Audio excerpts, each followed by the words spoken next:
India गठबंधन की बैठक के बाद तरह तरह की चर्चाएं हो रही हैं, कई जानकारियां भी सामने आ रही हैं, लेकिन अलग अलग राजनीतिक दलों का क्या कुछ कहना है। हमारे साथ जेडीयू के सांसद सुनील कुमार पिंटू हैं बातचीत करने के लिए। इंडिया गठबंधन की बैठक में क्या मुद्दे आपके रहे, किस तरह का भविष्य आप देख रहे हैं?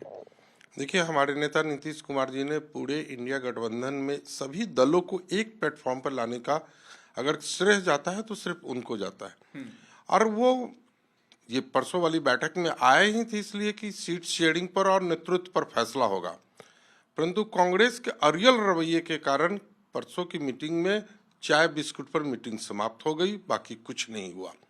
सबसे बड़ी बात है कि अगर सीट शेयरिंग नहीं होगी, नेतृत्व का फैसला नहीं होगा, अब दिन बहुत कम बचे हैं।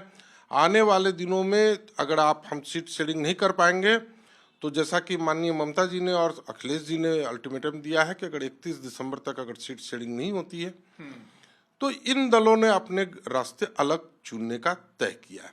तो ये कांग्रेस को सोचना है कि इंडिया गठबंधन को बचा के रखना है, अपने अरियल रवैये को छोड़ना है या फिर क्या करना है। सुनील कुमार पिंटू जी, आपका बयान भी हम देख रहे थे, आप कांग्रेस के फंड की बात भी कर रहे थे कि वो फंड मांग रहे हैं, और बैठक में जिस तरह का व्यवहार किया गया वहां आने वाले लोगों के साथ, उसकी भी चर्चा काफी हो रही है। उसके बारे में बताइए।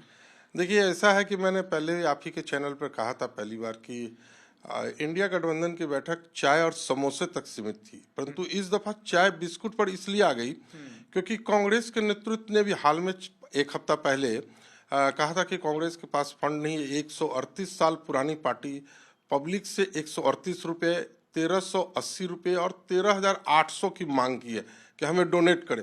अभी डोनेशन आए नहीं थे, इसलिए इंडिया इस गठबंधन की बैठक में सिर्फ चाय और बिस्किट पर ही मामला रह गया, समोसा नहीं आ पाया। आप नाराज हो गए समोसा नहीं मिला तो? नहीं नहीं, हमारे नेता गए थे, हम नहीं गए थे, परंतु मेरा ये कहना है कि भाई आप मीटिंग बुला किस लिए रहे हैं? चाय बिस्किट के लिए लोग नहीं आए। आखिर मुख्यमंत्री अपने राज्य को छोड़ के दिल्ली आ रहे हैं इतने सीरियस मीटिंग के लिए, और आप सीरियस ही नहीं है। वहाँ के ना कांग्रेस के राष्ट्रीय अध्यक्ष सीरियस हैं और ना उनके पीएम वेटिंग जो है राहुल जी, वो सीरियस हैं।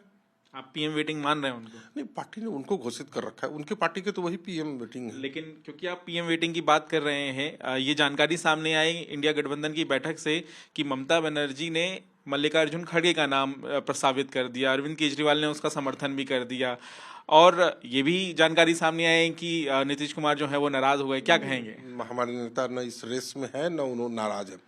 परंतु माननीय ममता जी के और अरविंद केजरीवाल जी के घोषणा के बाद कांग्रेस के राष्ट्रीय अध्यक्ष मल्लिकार्जुन ने तो तुरंत इंकार कर दिया, और उन्होंने इशारा किया कि हमारे नेतृत्व करता तो ये बैठे हुए हैं, इनकी ओर इशारा भी कर दिया उन्होंने। कल जो मीटिंग में आपके ही चैनल पर ही मैं देख रहा था, तो वो तो है ही नहीं। खड़गे साहब बोले हम तो है ही नहीं कहीं रेस में, मेरा नाम क्यों उछाल रहे हो भाई? हमारे यहाँ एक ही आदमी है जो रेस में, वही है। लेकिन आप, क्योंकि आप बिहार से भी आप नेतृत्व कर रहे हैं, काफी बड़ा वोट बैंक भी वहां पर है, किस तरह का नेतृत्व और आप किसे चेहरा मान रहे हैं? आपकी नज़र में इंडिया गठबंधन को किसको प्रधानमंत्री उम्मीदवार के तौर पे देखना चाहिए और संयोजक के तौर पे देखना चाहिए, और क्या ये समय की मांग है कि आप घोषित कर देना चाहिए? देखिए, समय की मांग तो है ही है घोषित होने, परंतु इसका निर्णय सभी जितने क्षेत्रीय दल हैं उनके नेतृत्व वाले करेंगे कि किसको हम अपना फेस माने। परंतु एज ए व्यक्तिगत मेरी अपनी निजी राय, एक बिहार के आदमी तो यही चाहेगा, हर स्टेट का आदमी चाहता है, तो हम भी लोग भी चाहेंगे कि बिहार का ही कोई व्यक्ति नेतृत्व संभाले। नीतीश कुमार, ये तो हमारे नेता बोल रहे हैं कि हम तैयार ही नहीं है। हाँ। वो हमारे बार बार मना कर रहे हैं। हाँ। कि हमको नहीं होना। आप चाहते हैं? नहीं, हर बिहार का एक एक बंदा चाहेगा ना कि बिहार का कोई व्यक्ति अगर आए प्रधानमंत्री का कैंडिडेट बन के, तो कौन बिहार का आदमी नहीं चाहेगा? परंतु ये हमारे नेता कर नहीं तैयार हैं, और परंतु सभी क्षेत्रीय दल को इस पर तुरंत निर्णय लेना होगा कि हमारा नेतृत्व कौन करे। साथ ही सीट शेयरिंग को लेकर आप किस तरह का फॉर्मूला देखना चाहते हैं, और आप क्या चाहते हैं इंडिया गठबंधन से कि इंडिया गठबंधन की बैठक में हो क्या, किस तरह के भविष्य को लेकर चर्चा हो, क्योंकि अब समय कम बचा हुआ है और वहीं बीजेपी भी हमलावर है इंडिया गठबंधन पर? देखिए, ये तो निर्भर करता है हमारे नेतृत्वकर्ता के ऊपर कि वो इसमें बतलावे कि क्या हो सकता है, और फॉर्मूला तो वे लोग देंगे। मैं तो बतला रहा हूँ सिर्फ इसी बातों पर कि ये जल्द हो जानी चाहिए। जितना विलम्ब हो रहा है उतना इंडिया गठबंधन के लिए अच्छा नहीं है। साथ ही भाजपा इंडिया गठबंधन के जो राजनीतिक दल हैं उन पर हमलावर रहती है भ्रष्टाचार के मुद्दे को लेकर, और हाल ही में हमने देखा कि बिहार में लालू यादव को भी समन भेजा गया। ये तमाम जो मुद्दे हैं इन्हें कैसे आप देखते हैं? क्या इन्हें लेकर भी आपको लगता है कि मुसीबत रहेगी विपक्षी दलों के लिए? भ्रष्टाचार के मुद्दे पर प्रधानमंत्री नरेंद्र मोदी खुद घेराव करते हैं।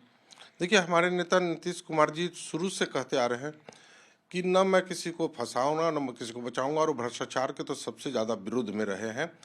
पिछले बार भी जब तेजस्वी जी से ईडी ने क्वेश्चन किया था तो उन्होंने कहा था कि आप इसका स्पष्ट जवाब दें, और इस दफा भी जब ईडी ने उन्हें सम्मन दिया तो उनका स्पष्ट कहना है कि आपको जाकर वहां पर उपस्थित होकर उनके प्रश्नों का जवाब देना चाहिए। अगर आप सही हैं तो प्रश्नों का जवाब दें। मेरा अंतिम सवाल ये है आपसे कि ईवीएम के मुद्दे को लेकर भी प्रस्ताव आया इंडिया गठबंधन की बैठक में, उसे लेकर क्या राय है आपकी? आपको लगता है कि बैलेट पेपर होना चाहिए, या ईवीएम को लेकर चुनाव आयोग जाने की जो बात हो रही है, ईवीएम को लेकर कोई भ्रम है?